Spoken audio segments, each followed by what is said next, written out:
Hey guys, Theologian here. I want to make a rather odd contention. Sorry about the air conditioner, it's too hot. Can't do the Theologian without the air conditioner right now. But I'm going to make a rather odd contention. This is what I'm putting forth. I put forth that Christianity is the most falsifiable religion in the world. I'd not only put that forth as a proposition, I put it forth as an absolute certainty. I mean, as far as certain I can be, that I believe Christianity is the most falsifiable religion in the world. And you might say, Michael, what in the world does that mean? It all sounds bad.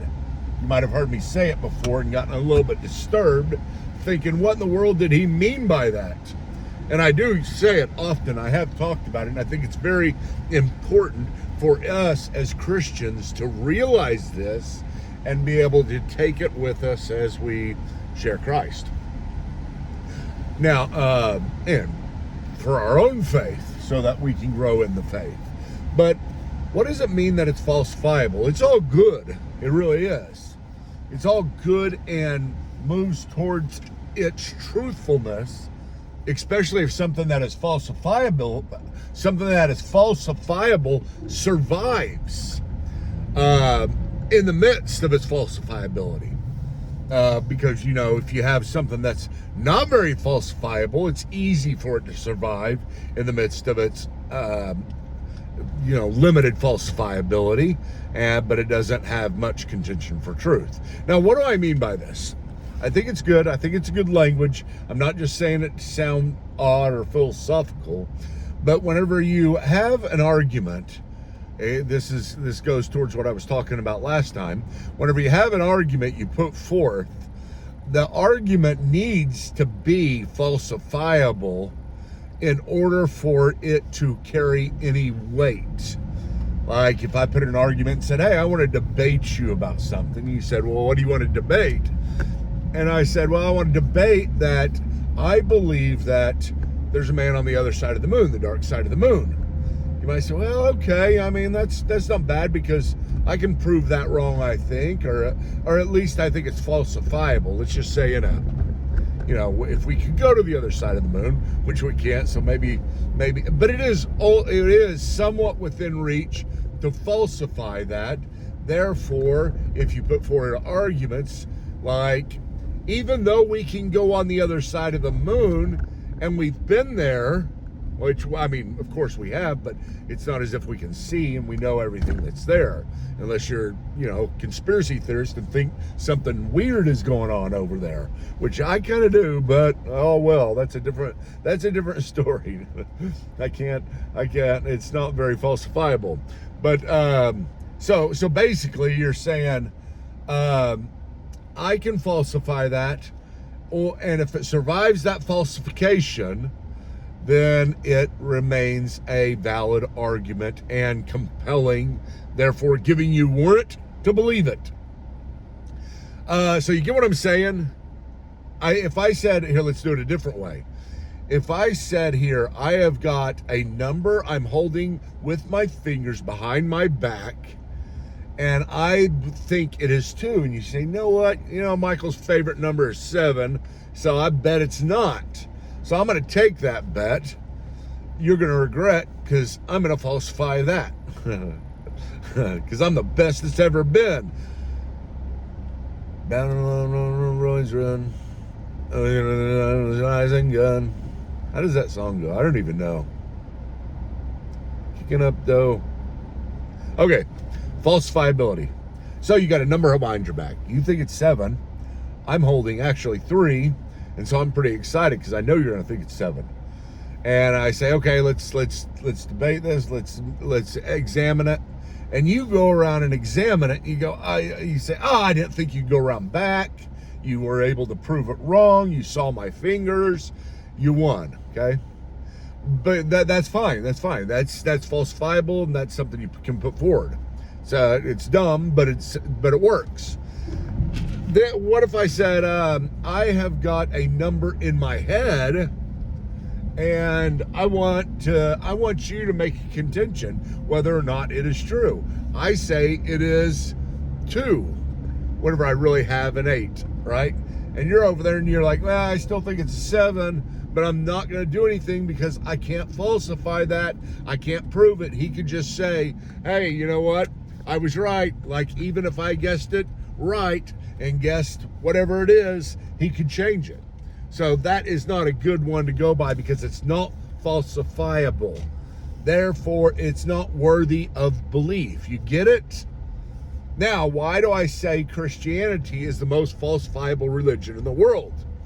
Well, a long time ago, I wish I had it with me, or you've probably seen it before, but I put together this chart, just kind of a random thing. I sat there and drew one of those things that, again, you don't think is going to get any traffic at all, but it's the most popular thing I've ever done, which is really crazy. It's gotten hundreds of millions of shares, and it's this little deal that has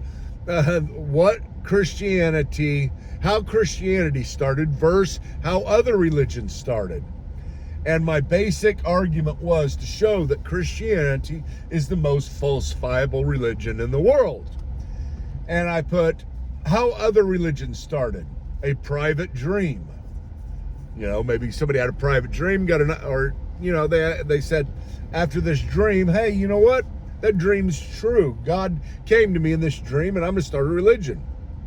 That's how sometimes they get started. Sometimes they're just an idea. Somebody has a great idea, a philosophy, and he thinks the philosophy is good enough to start a religion, and that turns into some kind of metaphysical religion where you have God and everything else.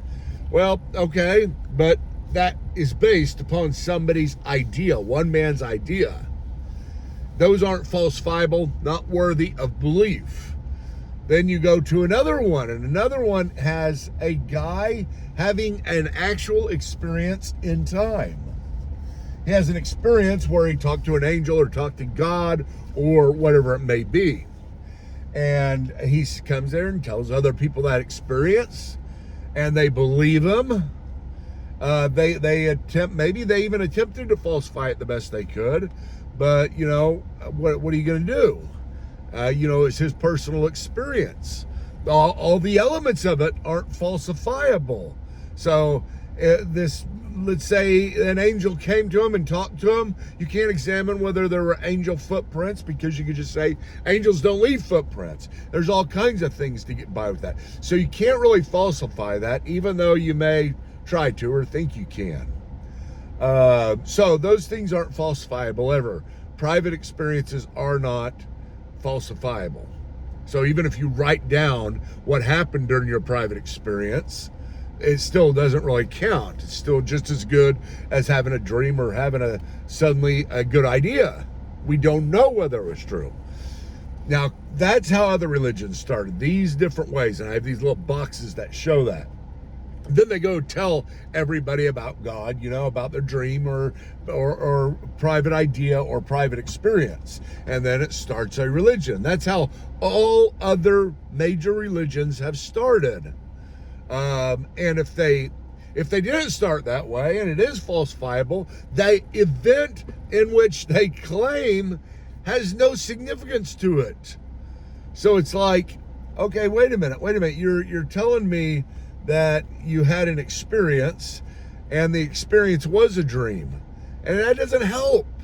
I mean, it's all kinds of things. The event has to have enough of an epistemic footprint to cause me to believe it's falsifiable, which means epistemic. How can I know whether it's true?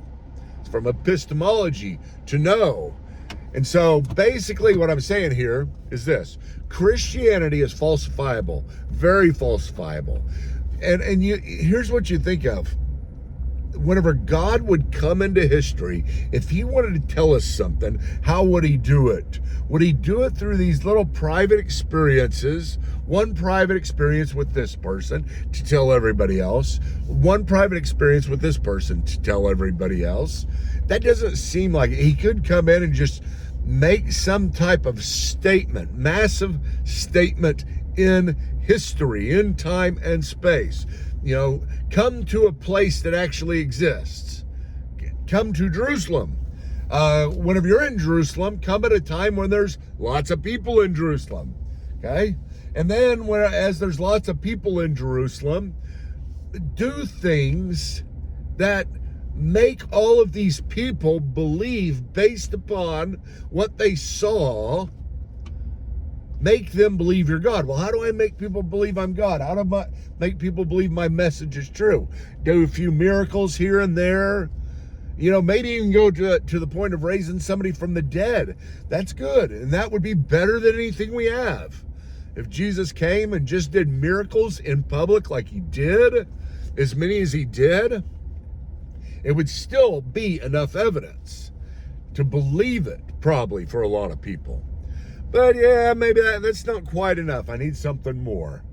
What if the guy himself, because you got all kinds of trickery that happens. Maybe he didn't raise the dead, or there's all kinds of ways that he could have tricked that. What if he's actually dead and he gets killed by people who don't like him? There you go, because these other people aren't going to set up the magic trick, the fabrication.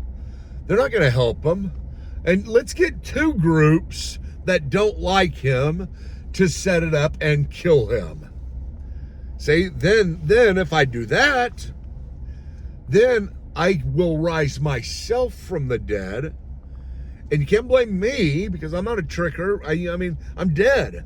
How much more evidence would I be able to give you? It's the most evidence that I could give you. So you die, and then you rise from the dead yourself, and instead, even after that, you still do, let's do a little bit more, okay?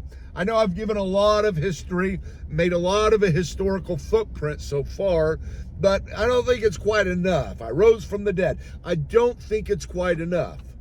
Well, what else could you do? Well, I got to make sure lots of people see me risen from the dead.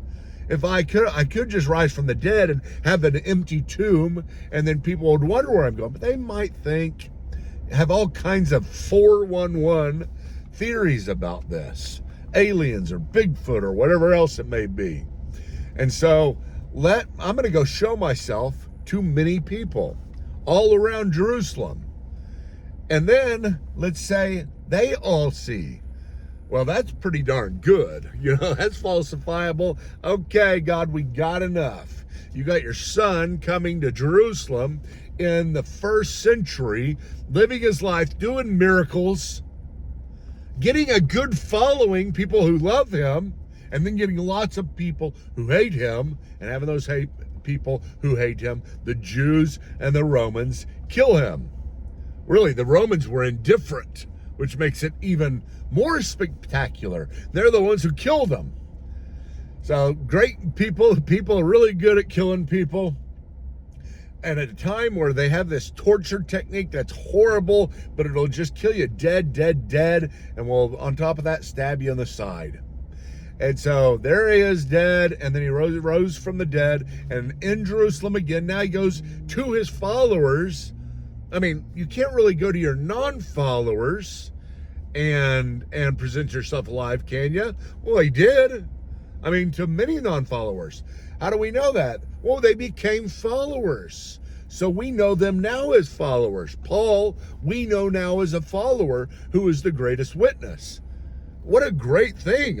Add after that to your proofs, you got all of your followers believing it. And then you say, nah, well, maybe he could have somebody else. Maybe he could, these people made it up, and okay, maybe they did. But let's have a non-follower become a follower. One of the worst non-followers become a follower. And that's what happened. You had Paul, one of the worst non-followers, who's sitting there killing people who like Jesus, presiding over the group that killed, because that's what he did whenever they laid their coats at his feet. That just meant he was the guy in charge at that time. He was taking responsibility for what was going on. He wasn't just there as a bystander saying this is cool and I agree with it. He was in charge.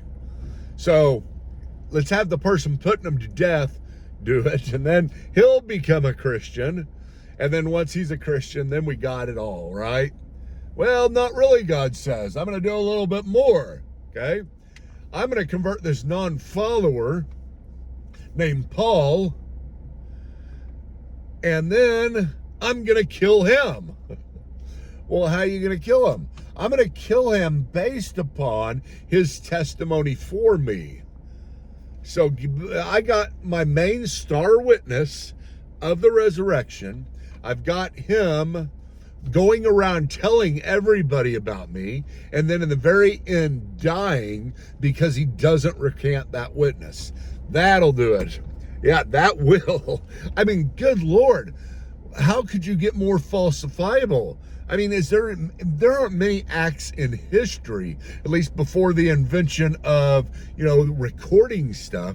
There are not many acts in history, if any, that would carry that weight of falsifiability and survive. It's incredible. I mean, you have to understand, somebody today said, you know what? God doesn't want us looking at evidence. They said this to me on Facebook. God doesn't want us looking at evidence. You keep on talking about that. God loves people who are beyond needing any convincing. And I'm like, wait a minute. Look in Acts. In Acts, it says that Jesus went around presenting himself by what? Many convincing proofs. That's why Jesus did that. God does want us to look at the footprint. He didn't leave this big of a footprint for no reason. Whenever he makes a move in history, he's God. He does exactly what you would expect. The move is significant, and it's enough to change the world and to hold everybody guilty who knows about it for not believing it. That is true. I believe that. That's why I say it's the most falsifiable religion in the world, and you've got to put this in your quiver, hold it, take it with you everywhere. At times of doubt, pull it out and let it encourage your faith.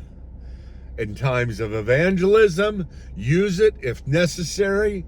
Even whenever it's not necessary, because you're so excited about it, and it's part of the reason why you're so convinced.